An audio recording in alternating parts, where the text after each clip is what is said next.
What if I told you you're not behind in life? You're just comparing your behind the scenes to someone else's highlight reel. One that might not even be real.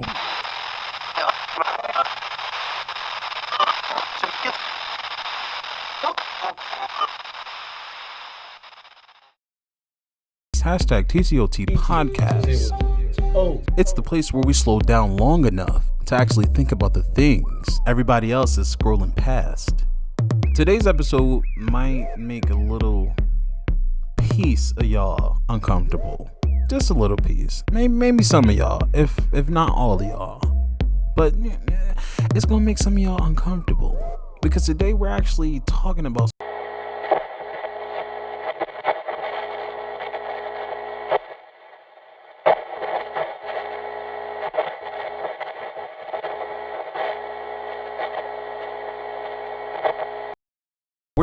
social media. Not necessarily where social media is good or bad. We're going to be talking about what it's quietly doing to us. Because at some point, long in the way, scrolling stopped being entertainment and really just became like a measuring stick. A measuring stick for our looks, our money, our careers, our relationships, our happiness, our bodies, our success, our worth. We've become so busy watching everyone else's life that we stopped living our own. And honestly, I don't think enough people realize how intentional that actually is. So today, I want to get into why social media makes us feel like we're behind, even when we're exactly where we're supposed to be.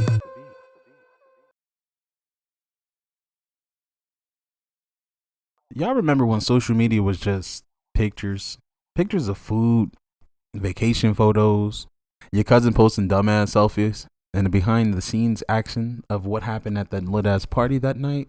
Now everyone is apparently making six figures, buying homes at 24, traveling every weekend, launching businesses, getting married, luxury cars, bodies, skin, relationships, routines. Everything's fucking perfect, right? Listen, everything's perfect except life. Life isn't perfect.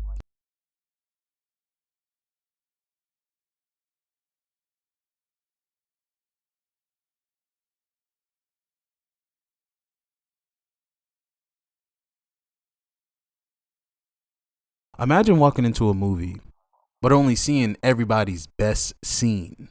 And they just on their Angelina Jolie. They just getting the best cuts. You kicking ass. You taking names. You know what I'm saying? You getting the walk-ins, the pan-ins, and the pan-outs.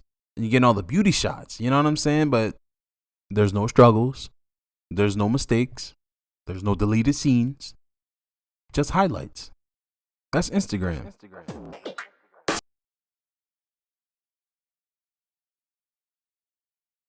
This is where it get a little interesting, right? Your brain wasn't designed to consume hundreds, sometimes even thousands of people's lives every single day. Like, think about the olden times, where people really was just worrying about their neighborhood, their community, the little couple of 50 to 100, 2, 3, 4, however many, in the community they had to think and worry about and see on a daily, their surrounding areas. Not everyone across the globe. We consume thousands and thousands of people's lives every day. Kind of crazy, isn't it? Our brains are huge and they are designed to hold a lot of memory and everything else like that. We are also 75 to 80% water that also retains memory on a molecular level. So, you know what I'm saying? You're storing all of these things that really don't got nothing to do with you, and also that doesn't help your situation in the present moment. Now, you can be inspired to do something or do what they're doing to get what they're getting, but you also got to remember it's just you and what you gonna do. Not everything that works for somebody else works for you. But back to the topic.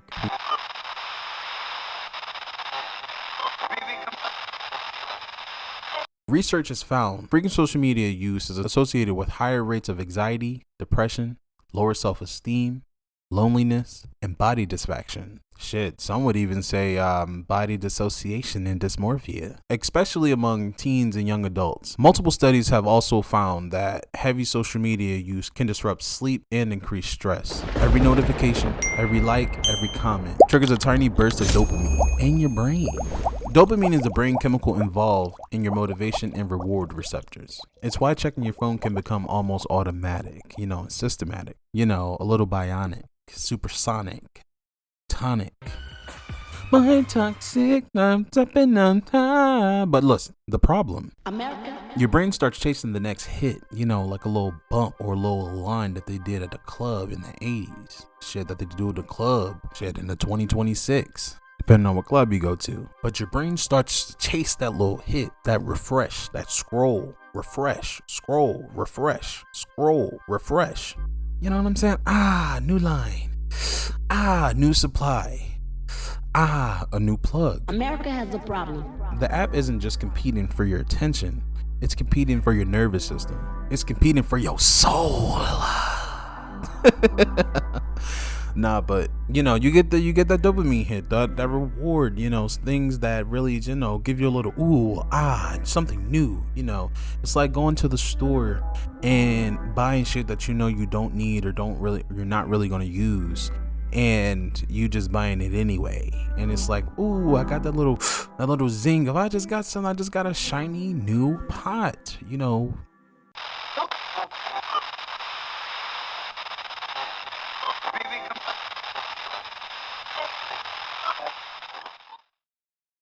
Social media works like slot machines. Sometimes you get 12 likes, sometimes you get 2,000 likes. Sometimes some weird nigga just message you. Sometimes nothing. The unpredictability keeps us checking again and again, and actually, closing out one app to go to another app, and closing out that app to go to another app. Does that sound familiar? Casinos, they use similar reward schedules because they're effective as fuck at keeping people engaged. I love me a good slot. Now, I stay away from the casino because once I lose my $75, I want to fight. I'm flipping the charades table. I'm flipping the fucking blackjack. I'm smacking the person at roulette. Like, I'm shaking the fucking table because I know y'all just gave me these nut ass cards that y'all pre-programmed, that y'all didn't, what did they call them? They loaded the dice and all that other good stuff. Somebody's lying and I want my money, so I don't go to the casino that often anymore. I go because it's like a adult arcade every now and again, but after my $75, I want to fight. So no. But yes, casino use similar reward schedules, and not even just physical casinos. We got the actual digital casinos now too, with like the Bet Rivers, the Cowshies, and all that other good shit. And this is not a sponsored post or sponsored anything. If you guys would like to, tap on my DM, I will accept some money, cha-ching, cha-ching. But yeah. Segment 4. Fake success is becoming the standard.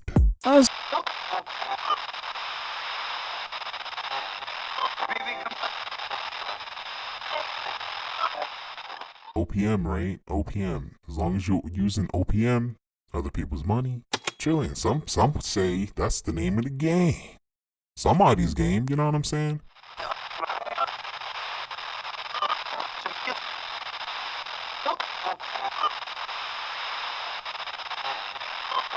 We're literally comparing ourselves to marketing campaigns, not real lives. Success has become so performative nowadays. People aren't really asking, am I happy? They're asking, does this look successful? Is this the vibe? Is this a cute aesthetic? Like, should I post this to the gram? Is this Instagram worthy? Vapid shit. Those are two completely different questions. Now, some would say, well, we all hear the age-old saying, money can't buy happiness. Now, some would say, that's a motherfucking lie, and that's only used by people that ain't got no money. Insufficient funds. You ain't got no money. Woo. And then others will say that's a motherfucking lie because that's only a saying for people that already had the money. but what do y'all think? You know what I'm saying? What do y'all think?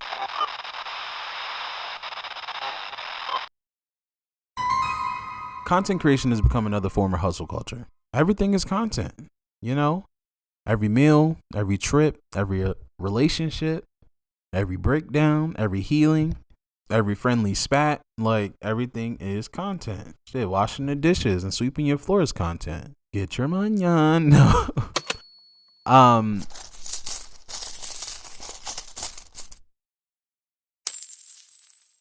Even healing has become content. Sometimes you don't even enjoy the moment because you're thinking about the caption or whether it's going to get views and likes. Should I chat GPT it? Is this perfect for the photo? Does this describe everything that I wanted to say? Is this giving what it needs to give? You know what I mean? We started documenting life instead of actually living it. And we all love a good documentation because if you don't record it, you were not there or it did not happen, right?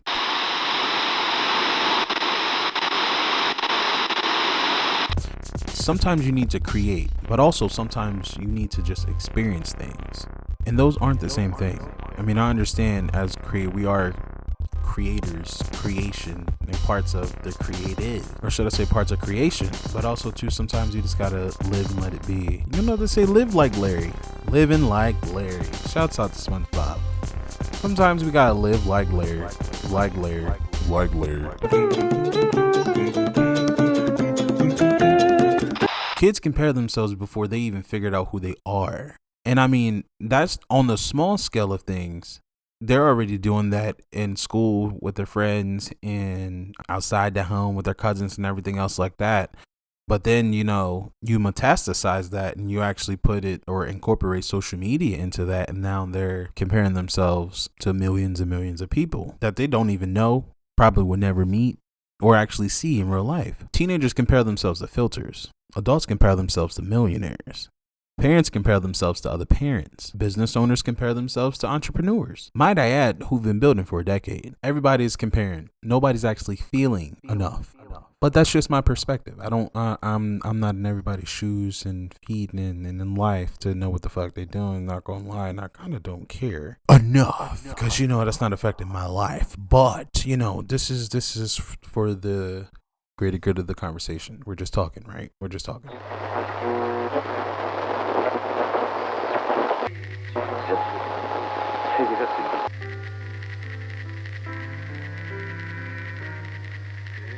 So, The algorithms want your attention. let's go a little bit deeper into the conversation and have a little uncomfortable Dialogue. Social media companies don't make money when you close the app. Their business model is built on attention. The longer you stay, the more ads you see, the more data they collect, the more money they make. Cha-ching, cha-ching, bling, bling, bling. Bitches is mad, you know? Bling, bling, bling. Bitches is mad. But that doesn't mean there's a secret conspiracy controlling every thought. But these platforms are engineered to maximize engagement and content that triggers strong emotions like outrage, envy, fear, or excitement. Often keeps people scrolling a little bit longer if you ask me. But if outrage keeps you watching, you'll see more outrage. If comparison keeps you scrolling, you'll see more people who appear to have the perfect life. Stay with me. And eventually, your feed starts shaping your perception of reality.